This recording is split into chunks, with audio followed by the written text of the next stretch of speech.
ওয়াটারমার্কটা খুঁজে পাওয়ার জন্য আমাদেরকে ডিজাইনে যেতে হবে। ডিজাইন থেকে আমরা দেখতে পাচ্ছি watermark, page colour, page border. এখানে কিছু ডিফল্ট কিছু ওয়াটারমার্ক দেওয়া আছে, এগুলোতে আমরা ক্লিক করতে পারি। এই ডকুমেন্টের পিছনে কনফিডেন্সিয়াল ওয়াটারমার্কটা চলে এসেছে। আমি এই ওয়াটারমার্ক চাই না, আমি চাই একটা কাস্টম ওয়াটারমার্ক দিতে। তো কাস্টমে ক্লিক করলাম, এই যেখানে লেখা আছে কনফিডেন্সিয়াল। সো এখানে আমরা আমাদের চ্যানেলের নামটা লিখি। তারপর এখানে ওয়াটারমার্কের কালার আছে, একদম হালকা আছে, গাঢ় আছে, এটা দিলাম। এখানে আমাদের ফন্ট আছে, ফন্ট সিলেক্ট করতে পারি। সো আমরা সাধারণত টাইমস নিউ রোমান ফন্টটা ব্যবহার করি। দেন ওকে করলাম, একটা ওয়াটারমার্ক চলে এসেছে। এখন আপনি চাইলে ওয়াটারমার্কের কিছু সেটিংও করে নিতে পারেন। যে লেখাটা এসেছে এটা আপনি আপনার মতো করে বড় ছোট দিতে পারেন। কালার কোনটা দিবেন, ধরেন আপনি লাল কালার দিতে চান, তখন লাল দিলেন। দেন আমি ওকে করলাম।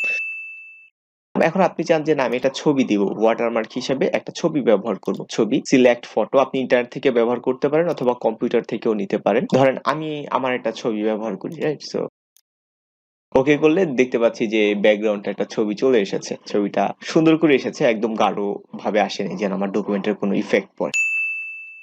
আরেকটা জিনিস আমি বলে রাখি, যদি রিমুভ করতে চাই তখন ওয়াটারমার্ক, রিমুভ ওয়াটারমার্কে ক্লিক করলাম, আমাদের ওয়াটারমার্ক চলে আসছে। সো বাই দ্য ওয়ে আমি একটা ওয়াটারমার্ক দিলাম, ডু নট কপি। এখন সমস্যা হচ্ছে, দেখেন প্রথম পেজে ওয়াটারমার্ক চলে এসেছে, রাইট?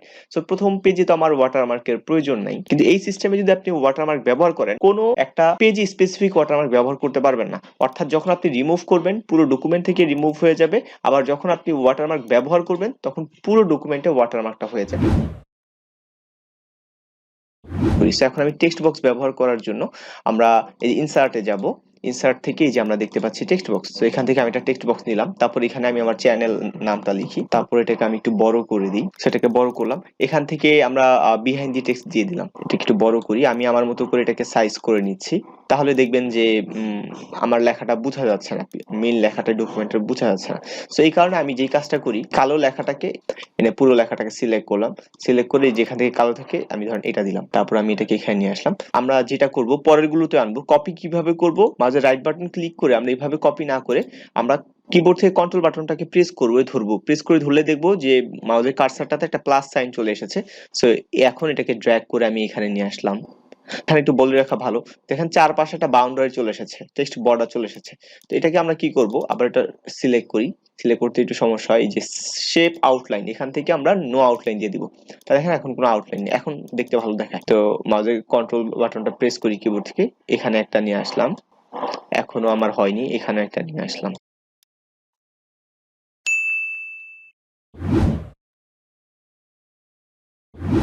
তো আমরা ইতিমধ্যে দেখেছি, আমরা যদি ডিজাইন থেকে ওয়াটারমার্ক ব্যবহার করি তাহলে পুরো ডকুমেন্টে চলে আসে, আমাদের পুরো ডকুমেন্টে ওয়াটারমার্কের দরকার নেই। আবার অন্যদিকে আমরা ইনসার্ট থেকে টেক্সট বক্স ব্যবহার করে ওয়াটারমার্ক ব্যবহার করি, তখন প্রত্যেকটা পেজে ড্র্যাগ করে করে আমাদের ওয়াটারমার্ক সিলেক্ট করতে হয়। এখন এখানে হয়তো 5টা পেজ আছে বা 4টা পেজ আছে, এই কারণে প্রত্যেকটা পেজে ড্র্যাগ করে করে আমরা টেক্সট বক্স দিয়ে ওয়াটারমার্ক ব্যবহার করতে পারি, সেটা কোনো সমস্যা হয় না।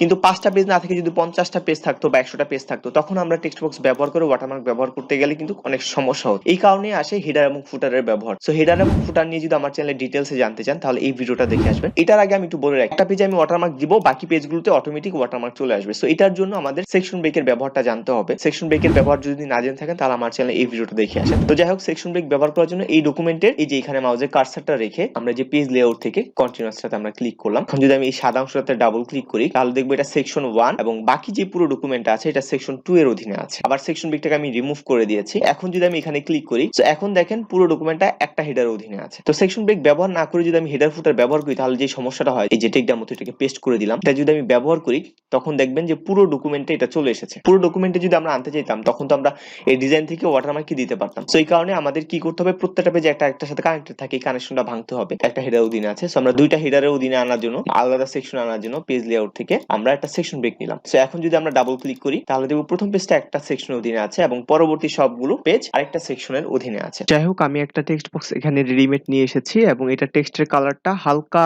কালো কালার করে দিয়েছি। আর এই যে টেক্সট বক্স এটা সিলেক্ট করে শেপ ফরম্যাট থেকে আউটলাইন থেকে আমরা নো আউটলাইন করে দিলাম। তো এটাকে আমি কাট করে ফেললাম। তো এখন আমি এখানে ডাবল ক্লিক করি। ডাবল ক্লিক করে আমাদের একটা কাজ করতে হবে, যে হেডার সিলেক্ট থাকা অবস্থায় লিংক টু প্রিভিয়াস এটা বন্ধ করতে হবে। এটা যদি আমরা বন্ধ না করি তাহলে দেখবো যে প্রথম পেজেও চলে আসবে। এই যে লিংক টু প্রিভিয়াস এটাকে বন্ধ করে দিলাম, তাহলে পূর্বের প্রথম পেজের সাথে যে লিংকটা থাকবে এটা বন্ধ হয়ে যাবে। সো হেডারে ক্লিক করা অবস্থায় আমি এখন পেস্ট করলাম, তাহলে প্রথম পেজে এখন আসবে না, যেহেতু প্রথম পেজটা আলাদা হেডার অধীন আছে। এই জায়গাটাতে আমরা এটাকে একটু ঘুরিয়ে ওয়াটারমার্কের মতো করে দিই। এখন এখন যদি চান এই শেষের পৃষ্ঠাতে আপনার হেডারটা আসবে না, তার মানে হচ্ছে আমাদের এতটুকু একটা সেকশনের অধীনে থাকবে, তাই না? ওকে, তো আমরা এই যে এই ডকুমেন্টের শেষে একটা সেকশন ব্রেক ব্যবহার করি, তাহলে পেজ লেআউট ব্রেক থেকে কন্টিনিউয়াস। তো এখন যদি এই ডকুমেন্টের যে কোনো একটা জায়গাতে আমরা ক্লিক করি, যে এখন 3টা সেকশনের অধীনে আছে, তো সেকশন 2 এর মধ্যে যদি আমরা কোনো সেটআপ ব্যবহার করি বা কোনো লেখা লিখি, তাহলে এটা শুধুমাত্র সেকশন 2 তেই থাকবে, এটা 3 তো আসবে না, প্রথম সেকশনে আসবে। আমরা যেই হেডারটা ব্যবহার করেছিলাম, এই হেডারটাকে আমরা একটু এখন রিমুভ করে দিই, রিমুভ হেডার। সো আমরা 2 তে মাউসের কার্সারটা রাখলাম, রেখে আমরা যেই ওয়াটারমার্কটা লিখেছিলাম সেটা আমি পেস্ট করে দিলাম। এখন নতুন করে তৈরি করতে যাব না, তাহলে অনেক সময় লাগবে। তারপর এটাকে এখন রোটেট করে দিই। দেখেন এখন কিন্তু প্রথমটাতে আসেনি, কিন্তু তৃতীয়টাতে এসেছে। সো আমাদের কথা ছিল যে দ্বিতীয়তে আসবে, কিন্তু তৃতীয়তে আসবে না। তৃতীয়তে কেন আসলো? যদিও আমাদের এখানে দেখাচ্ছে এটা সেকশন 3 বা 2 এর যে ফরম্যাট, এটা চলে এসেছে। কেন? কারণ সেকশন 2 তে মাউসের কার্সারটা রাখলে দেখবো যে লিংক টু প্রিভিয়াস, অর্থাৎ সেকশন 3 তে ওই ধরনের সেটআপ গুলো চলে আসবে যেগুলো হচ্ছে 2 এর মধ্যে ছিল। 3 এর আগে যেগুলো ছিল প্রিভিয়াস মানে পূর্বে, সেগুলো 3 তে চলে এসেছে। লিংক টু প্রিভিয়াস থেকে বন্ধ করে দিলাম। বন্ধ করে এখন এটাকে যদি আমি রিমুভ করে দিই, দেখেন তাহলে 3 থেকে চলে গেল, 2 থেকে কিন্তু যায়নি। আবার 2 থেকে যদি আমি সামহাও এটাকে ডিলিট করে দিই, তাহলে দেখবো পুরো 2 থেকে চলে গেছে। আমি আবারও ব্যাক করে নিয়ে আসলাম।